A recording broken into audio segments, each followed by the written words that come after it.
Non, mon expérience, par exemple, à la tête des différentes équipes nationales, si vous regardez actuellement nos 11 nationales, il n'y a pas de joueurs sélectionnés du championnat congolais. Pourquoi? Parce qu'on se rend compte que au niveau, nos joueurs ont des problèmes de la base.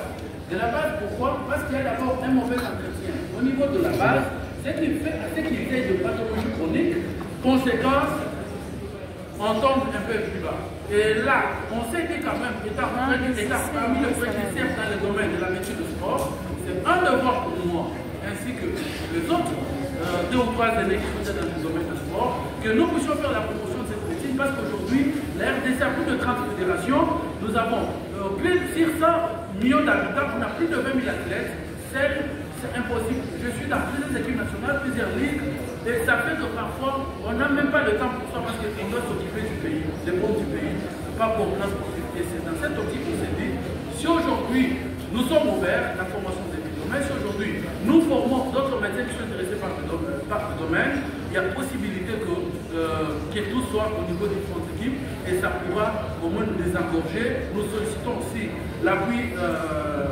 comme la faculté de médecine de l'université de Lubumbashi, nous sollicitons aussi l'appui de la faculté de médecine de l'université de Kinshasa, dont le projet a été lancé depuis 2019, mais jusqu'aujourd'hui sans succès. Mais nous savons qu'à travers vous, monsieur le doyen, ça peut être quelque chose d'intéressant si aujourd'hui nous arrivons à le faire comme dans d'autres pays. En Afrique, il y a la Tunisie, l'Égypte, les Dakar vient de débuter il y a 2 ans la formation de médecins spécialistes dans le domaine et nous avons de potentialités à mesure de réponse à ces besoins. Par rapport à l'interférence extérieure relative à la prime de risque, à la prime des athlètes, nous devons comprendre qu'il y a une différence entre la préparation mentale et la préparation psychologique. Il y a une différence. Et dans ces cas, parce que quand nous faisons la préparation mentale qui est souvent collective, nous savons qu'est-ce que nous disons. Mais quand nous sommes en face de cas comme ça, parce que nous avons déjà eu beaucoup de cas comme ça. On a déjà eu beaucoup de cas, on joue, on n'a pas d'argent, parce que le pays donne l'argent en retard. Et vous, en tant que médecin, là nous passons à la psychologie médico-sportive d'intensité élevée interne. Et là, nous travaillons avec chaque athlète individuellement. Ok, là, on ne parle pas collectivement. On travaille avec chaque athlète. Je donne un exemple. Nous jouons un match.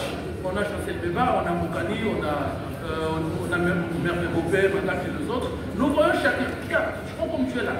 Tu viens là pour représenter par exemple telle province. Si tu échoues, on va se moquer de toi, n'est-ce pas? Donc tu as intérêt à défendre d'abord ta province. Tu joues dans Mazembe. Regarde combien d'autres clubs vont te voir à l'international. Donc si tu joues ces matchs, c'est ton Congo, ce n'est pas les pays. Le Congo restera Congo de fête ou réussite. Et face à des techniques comme ça, il y en a beaucoup d'autres, ok? L'athlète joue. Et c'est dans cette optique que nous utilisons les aspects individuels.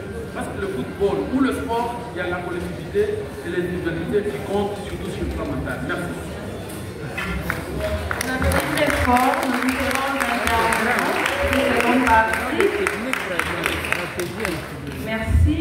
Alors, nous tendons déjà vers la fin de cette activité qui n'aurait pas vu les jours sans l'apport